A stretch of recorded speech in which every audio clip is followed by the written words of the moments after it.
मुख्य जिम्मेदारी है। जुडिशरी क्या बोल के पल्ला झाड़ लेती है कि नहीं ये पॉलिटिकल मैटर है, ये है कोई पॉलिटिकल माइलेज के लिए कर रहा है, मेरा काम नहीं है, मैं अपना टाइम वेस्ट नहीं करेंगे। नहीं सर, आप फेल हो चुके हैं। आपके पास एक हक दिया है जुडिशरी में सुमोटो का, आप सुमोटो नहीं करते हो सर, आप खुद से एक्शन नहीं लेते हो सर। फिर क्या होता है, बच्चों का ग्रुप बन जाता है, कंप्लेन करना पड़ता है। मैं चाह रहा हूं कि पेपर लीक कोई दुर्घटना नहीं है, पेपर लीक एक ऑर्गेनाइज क्राइम है, एक धंधा है। ताकि देखिए, और ये धंधा गुजरात से निकला। आपको मालूम होगा कि पेपर लीक की घटनाएं धड़ल्ले से गुजरात में लगातार हुई है, याद कीजिए। अब ये जो राज्य से निकली हुई जो राज्य स्तरीय जो धंधा था, अब इसको राष्ट्र स्तरीय बना दिया। ये जो है ना, जो राष्ट्रवादी पार्टी भारतीय जनता पार्टी, अब इसको राष्ट्र का एक धंधा बना दिया। नमस्कार, मैं रिजवान। आज का मुद्दा ये है कि देश के अंदर जो बड़े तादाद में स्टूडेंट जंतर मंतर और देश के अलग अलग राज्य के अंदर जो अपने हक और एजुकेशन के लिए अलग अलग जगह पर स्टूडेंट प्रोटेस्ट कर रहे हैं शांतिपूर्ण तरीके से। और दिल्ली के जंतर मंतर में जो 20 तारीख को हुआ, उससे पहले जो इतिहास लिखा जा रहा था, तो कहां पर सरकार ने गलतियां की, कहां पर स्टूडेंट बड़े तादाद में क्यों दिल्ली के जंतर मंतर, रायसीना हिल्स, पार्लियामेंट जहां पे प्रधानमंत्री कार्यालय है, हाउस भी है, लोकसभा भी है, क्यों इतने तादाद में लोग बढ़ते चले गए? ऐसा क्यों यहाँ ऑर्डर करना पड़ा दिल्ली की राज्य सरकार को, रेलवे मेट्रो स्टेशन बंद करने पड़े, रूट डाइवर्ट करने पड़े, बड़े तादाद में स्टूडेंट को तकलीफ देने की कोशिश की गई? इन सारी चीजों में हम आज बात करेंगे कि सच क्या है।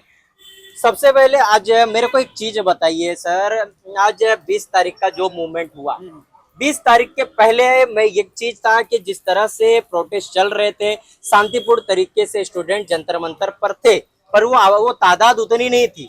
सोनम वांगचुक को डिटेन करने के बाद जब हॉस्पिटल जिस तरह से लेके जाया गया, पहला सवाल ये है कि वो कितना सही था? नहीं, इसमें शुरू से ही भारतीय जनता पार्टी इस तरह के मैटर को और गंभीरता को समझती नहीं है, या फिर भारतीय जनता पार्टी का एक अति अहंकार बोल सकते हैं कि मैटर को समझने के बाद भी जानबूझ के चाहती है कि इस तरह की घटना घटे, लोग भड़के, और बाद में उसके बाद क्या, क्योंकि वो डिले करती है। किसी प्रॉब्लम का यदि आपने आइडेंटिफाई कर लिया तो उसके सोल्यूशन पे आपको काम करना चाहिए। आपके पास आईएएस ऑफिसर लोग हैं, एक अच्छी खासी टीम है, आपकी पार्टी में एक अच्छी खासी एक ग्रुप बना हुआ है जो इन सारी समस्याओं पे काम कर सकता है। लेकिन जब घमंड आ जाता है ना, तो क्या है, लोग एक्शन में अपनी बातों को नहीं रख पाते हैं। तो शुरू से ही भारतीय जनता पार्टी का, मोदी का ऐसा था कि भाई हम इनको हल्के में लेंगे, कुछ नहीं होगा, या बस एक इंटरनेट पे कुछ चला हुआ कॉकरोच पार्टी जैसा कुछ है, तो इन्होंने बहुत हल्के में लिया। लेकिन ये सोच रहे थे कि ट्रेडिशनल तरीके से लड़ने वाली भारतीय जनता पार्टी, इनको समझ में नहीं आया कि मामला कितना बढ़ सकता है। और बाद में देख लीजिए, सोनम वांगचुक जी जब आते हैं, जो कि एक जेन्युइन साइंटिस्ट आदमी है, जिसपे वो मतलब हिंदुस्तान के भी हर छोटे बड़े बच्चे, युवा, बुजुर्गों सभी को पूरी तरह से विश्वास है, जब वो आदमी धरने पे बैठ जाता है तो बात तो हाथ से निकलनी थी। आज इनके बाद हाथ से बात निकल चुकी है। चेतन, मैं भी इस पे भी आपका क्लेरिफिकेशन लूंगा, क्योंकि युवा हो और एक चीज इस मूवमेंट को आप अच्छे से समझ सकते हो। क्या सोनम वांगचुक को जिस तरह से डिटेन किया गया, जिस तरह से सफेद पर्दे उठा करके उन्हें ले जाया गया जल्दबाजी में, कहीं ना कहीं ये एक वजह था वहां पर ये देश के अंदर युवाओं की नाराजगी का? क्या था? बेशक, क्योंकि सोनम वांगचुक कोई आम इंसान नहीं है। ये वही साइंटिस्ट है जिसने हमारे भारत देश की सेना को अच्छे अच्छे आविष्कार दिए। तब ये देशभक्त हुआ करते थे मोदी और शाह के लिए, लेकिन जैसे उन्होंने आंदोलन करना शुरू किया, वो वैसे ही चाइनीज एजेंट बन गए और उनका आईटी सेल एक्टिवेट किया गया उनके खिलाफ में। और जो उनको किडनैप किया गया, मैं तो कहूँगा किडनैप शब्द, क्योंकि ऐसे ही जोर जबरदस्ती से अंग्रेज भी नहीं करते थे। लेकिन आज के इस लोकतांत्रिक देश में ऐसे धड़पशाही करके अगर कोई करेगा तो स्टूडेंट को समझ में आ चुका है। इसीलिए आप देख सकते हैं 20 तारीख के बाद का जो माहौल है काफी बदल चुका है। पूरे देश में एक क्रांति की आग सबके युवाओं 20 तारीख में मैं क्लेरिफिकेशन एकदम क्लियर, मैं चाहता हूं कि जो लोगों को मैसेज गलत जा रहा है सोशल मीडिया पे, कुछ लोग बोल रहे हैं कि वहां पर स्टूडेंट ने पथराव किया, मैं उस पर क्लियर बात करूंगा, क्योंकि मैं दिल्ली के जंतर मंतर में खुद था। यहाँ पर हो गया पॉइंट सोनम वांगचुक को जो डिटेन किया गया, और 20 तारीख को जो स्टूडेंट थे, कम से कम ये 1.5 से 2 लाख की आबादी थी, जिस तरह से वहां पर वो शांतिपूर्ण तरीके से पार्लियामेंट की तरफ जा रहे थे, उन्हें पुलिस ने रोक दिया था। फिर वहां पर पुलिस ने लोगों को पर लाठी चार्ज किया, जिसकी वजह से मामला पूरी तरह से भड़क गया। अब क्या हो गया, वहां पर जब लाठी चार्ज किया गया तो ये लोगों में नाराजगी गई कि यार आपको चुना है हमने और आप बच्चों के ऊपर लाठीचार्ज कर रहे हो, कल के किसी पर भी कर सकते हो। हमारे देश के एजुकेशन सिस्टम में करप्शन है कहीं ना कहीं। आज अगर मैं बात करूं तो 2 करोड़ 2.5 करोड़ आपको एमबीबीएस के डिग्री के लिए लगता है, या कोई अच्छी डिग्री करना है, क्वालिफिकेशन करना है, उसमें लाखों 40-50 लाख होने चाहिए। तो कहीं ना कहीं 20 तारीख का वो मूवमेंट था, लाठीचार्ज करना था, कि जो विवाद बढ़ गया कि क्या? देखिए एक चीज को समझिए, बार बार ये जो बोला जा रहा है ना, पेपर लीक हो गया, भाई साहब ये पेपर लीक कोई एक्सीडेंटली तरीके से नहीं करते। अभी हम लोग इस बैंक के पास खड़े हैं, हजारों लाखों एटीएम मैनेज करता है कोई बैंक? पेपर के नोट ही जाते हैं एटीएम में, डिजिटल नोट तो नहीं जाता है। बिल्कुल बढ़िया से मैनेज होता है ना हजारों एटीएम में। तो जब एटीएम में जो नोट जा रहा है वो लीक नहीं हो रहा है, तो क्या पेपर लीक का क्या बात है? मेरी बात समझिए। मैं ये कह, और ये पेपर लीक बिल्कुल ऑर्गेनाइज तरीके से किया जा रहा है, लोग पैसा बना रहे हैं इसमें लीक कर करके, पेपर बेचे जा रहे हैं सर।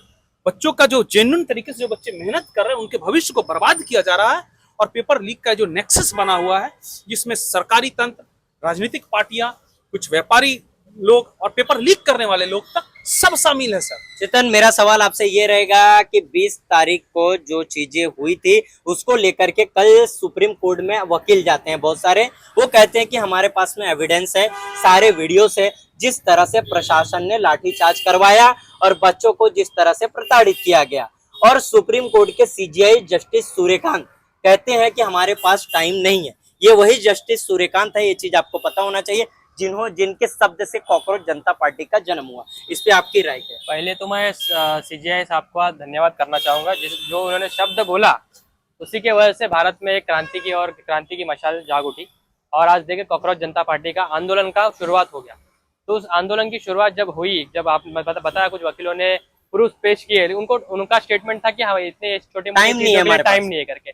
तो यहाँ पे कबूतरों का विषय हो, कुत्तों का विषय हो, उनके लिए तुरंत सुप्रीम कोर्ट, हाई कोर्ट, उनके पास टाइम है। लेकिन इतना बड़ा ज्वलंत एक मुद्दा जो देश के साइंटिस्ट और साथ में बच्चे धरना दे रहे हैं, आंदोलन कर रहे हैं, पूरे देश भर में आग लग चुकी है, जगह जगह पे रास्तों पर आंदोलन मोर्चे हो रहे हैं, उसके लिए उनको टाइम नहीं है।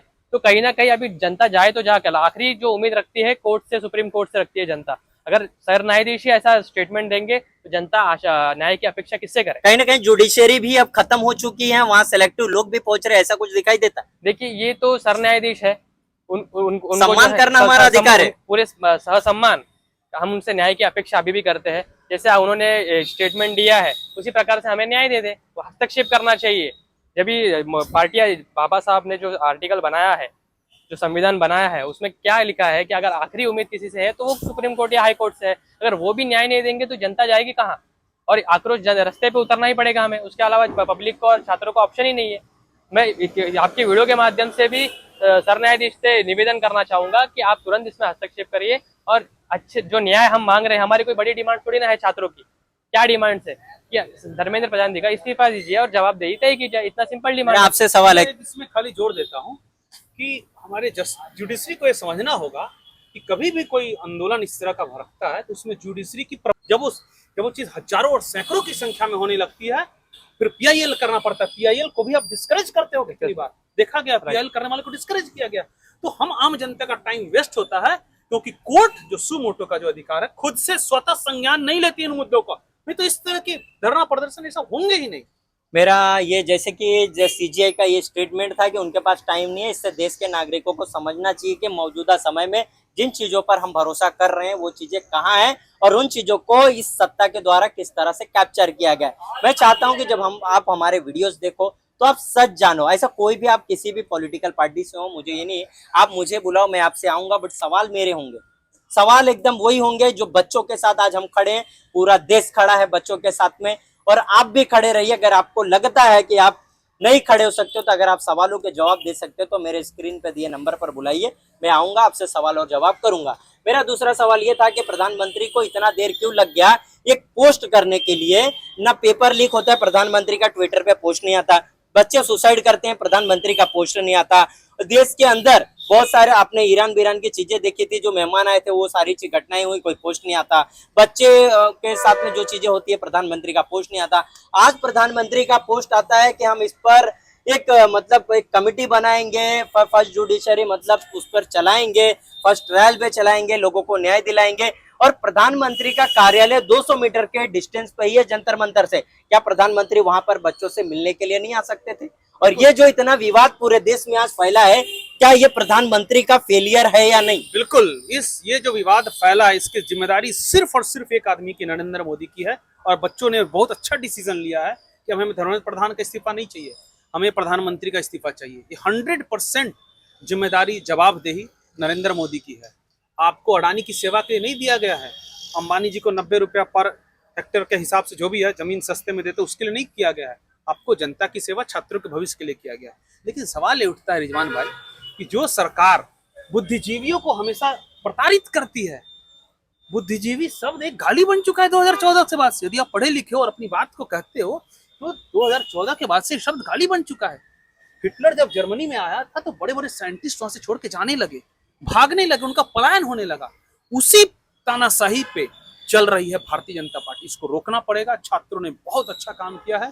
देश के हर सच्चे देशभक्त को इस आंदोलन के साथ जुड़ जाना चाहिए। चेतन, पूरा देश अलग, सारे राज्य जितने हमारे देश के राज्य हैं, वो सारे राज्य और दिल्ली जहां पर रायसीना हिल्स या पार्लियामेंट के आसपास का इलाका पूरा सरकार के हाथ से निकलता चले जा रहा है हर घंटे, क्योंकि बड़ी तादाद में लोग पार्लियामेंट की तरफ रुख कर रहे हैं, जंतर मंतर की तरफ रुख कर रहे हैं। क्या ये चीजें जो अभी ये रिपोर्ट्स आ रही है कि सरकार वहां पे आने वाले समय में अगर सेना लगा देती है तो आपको क्या लगता है कि क्या रिजल्ट होंगे पूरे देश? देखिए, ये जो बात आपने कही, ये भी भारत देश हमारा ही है। हमें जो बाकी अफवाहें फैल रही है एंटी नेशनलिस्ट है, टेररिस्ट, ऐसा कुछ भी नहीं है। भारत के बच्चे पीसफुल तरीके से वहाँ पे प्रोटेस्ट कर रहे हैं और वो भी नहीं चाहते कि भारत में हम कुछ उद्रेक करें या फिर ये करें। लेकिन इसको जो है हल्के में नहीं लेना चाहिए, क्योंकि आपकी सरकार है, आप अकाउंटेबल हो, सारी चीजों की रिस्पॉन्सिबिलिटी आपकी बनती है। उसके बावजूद अगर ये हल्के में लेंगे तो हमारे पास बाबा साहब का दिया हुआ संविधान है, ये मत भूलना अभी कभी भी। और इसमें आप एक चीज बोल दीजिए। हाँ, ये कभी नहीं भूलना चाहिए बच्चों को। और बच्चों को मैं आह्वान करना चाहूंगा, आप जिस प्रकार से आंदोलन कर रहे हैं, पुलिस के लाठी चार्ज के बावजूद भी आप रिस्पॉन्ड नहीं कर रहे हैं, उनको गुलाब दे रहे हैं, आप मेलोडिया बांट रहे हैं, तो इसी तरह शांतिपूर्ण तरीके से गांधी जी के सिखाए हुए मार्ग से हमको चलना होगा। और अंग्रेज भाग गए थे भारत छोड़कर, तो ये तो सरकार है। मैं दिल्ली में खुद था, मैंने दिल्ली में देखा कि सबसे हाई प्रोफाइल सिक्योरिटी जोन जो है पार्लियामेंट हाउस आसपास का इलाका है, जनपद मार्ग जिसे कहा जाता है, कि वहां पर एक परिंदा भी नहीं घुस सकता है। वहां पर एक ट्रक भर के पत्थर लाया गया और सारी फूटी हुई गाड़ियां किस तरह से शिफ्ट की गई, किस तरह से देश के बच्चों को मारा गया, हमने वो सारी चीजें सोशल मीडिया पे कवर की है और बाकी चीजें हम खुद वहां के गवाह थे। मेरा आपसे एक सवाल होगा कि आपको क्या लगता है ये जो चीजें हो रही हैं, सरकार क्या डिसीजन ले सकती है लास्ट टू लास्ट, अभी क्या उम्मीद है? देखिए, कुछ नहीं, सरकार एकदम कंफ्यूज है और ये सरकार एक प्रोपेगेंडा पे चलने वाली सरकार थी। इस सरकार का सत्य के साथ दूर दूर से नाता नहीं था। इस सरकार का हमेशा नाता सत्ता के साथ था।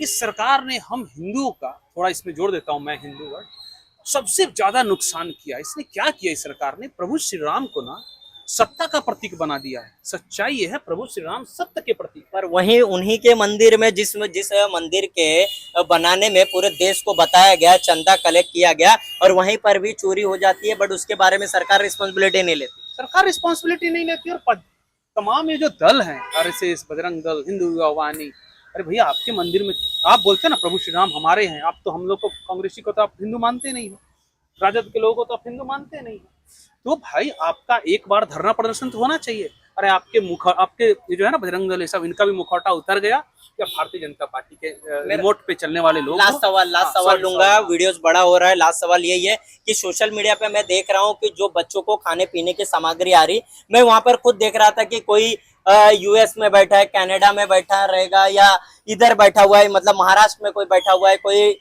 नोएडा वगैरह के आसपास, एमपी में, मतलब लोग क्या है ना, मदद के लिए जोमेटो स्विगी से ऑर्डर कर रहे थे, और मैंने लाइव शूट किया है, बहुत सारे मीडिया ने शूट किया है।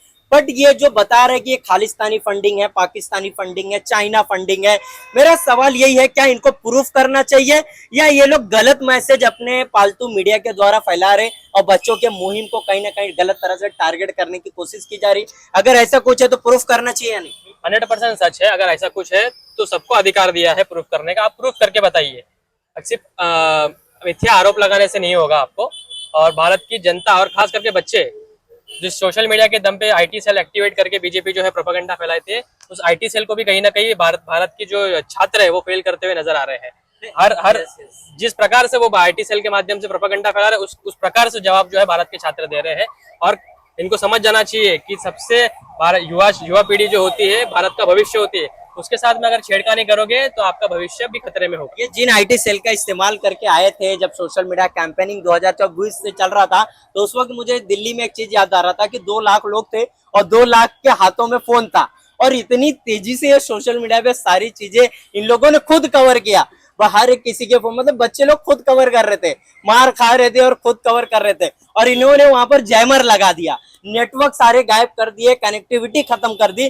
जैसे ये लोग 10 किलोमीटर के डिस्टेंस से बाहर निकले, सोशल मीडिया पे इतना बवाल आया कि पूरे देश ने इनकी हकीकत देखी कि ये लोग बच्चों पे लाठीचार्ज कर सकते हैं। केंद्र सरकार होम मिनिस्ट्री के अधीन आती है, और ये अमित शाह हैं, उनके अंदर में दिल्ली पुलिस भी है, और जिस तरह से ये सारी चीजें की गई तो पूरे देश ने देखा है। तो मैं चाहता हूं कि सोशल मीडिया पे जब आप ऐसी चीजें देखें कि बच्चों को फंडिंग किया जा रहा, बच्चों को ये किया जा रहा, Khalistani funding, China funding, Pakistani funding, या पाकिस्तान से लोग आ गए, इस तरह की बहुत सारी चीजें गोदी मीडिया चला रहा। तो अगर बात गोदी मीडिया अगर पाकिस्तान की कर रहा, तो मेरा पहला सवाल ये रहता है कि होम मिनिस्ट्री अमित शाह के अंदर है और बॉर्डर उनके अधीन आता है, तो कैसे पाकिस्तानी घुस गए? तो भाई ये होम अमित शाह को बताना पड़ेगा। और जो फंडिंग आ रही है, जॉर्ज सोर्स, ये वो, तो रॉ वगैरह, सेना, ये सारे एजेंसी आपके अधीन है, तो ये कहां से आ रहा है? ये चीजें आपको बतानी पड़ेगी। देश के लोगों को अब गुमराह करने बंद करो। अब हकीकत देश का सारा नागरिक जान चुका है, और जो लोग नहीं जानते तो उन्हें मैं रिक्वेस्ट करूंगा कि ये इस वक्त हमें एक साथ होने की जरूरत है और बच्चों को सपोर्ट करने की जरूरत है। अगर ये नाम खराब कर रहे हैं, उस भीड़ में कुछ लोग मुंह बंद करके पर्दा डाल करके आ रहे हैं और खुद चार्ज कर रहे, पुलिस पे अटैक कर रहे हैं, ये कहीं ना कहीं सरकार के द्वारा भेजे हुए प्लानिंग के तहत लोग हैं, जिसके अंदर बैच नहीं है, नाम नहीं है, डुप्लीकेट वर्दी पहन के घुस गए, सब बहुत सारी सिचुएशन वहां पे क्रिएट हो रही है। तो अगर जब ये फंडिंग की बात आती है, तो इससे मैं बोलूंगा सरकार की गलती है, यानी कि सरकार देश को प्रोटेक्ट करने में फेल हो रही है, और ये सिर्फ ब्लेम कर रही है। तो देश के नागरिकों के सामने सबूत लाए और पेश करे। तो मेरा मोटिव होता है कि आप सच जानो, सच समझो, ताकि आपको समझ में आए सही क्या है, गलत क्या है। ये वीडियो अच्छा लगे तो शेयर करो, कमेंट बॉक्स में अपनी राय जरूर देना। जय हिंद, जय महाराष्ट्र।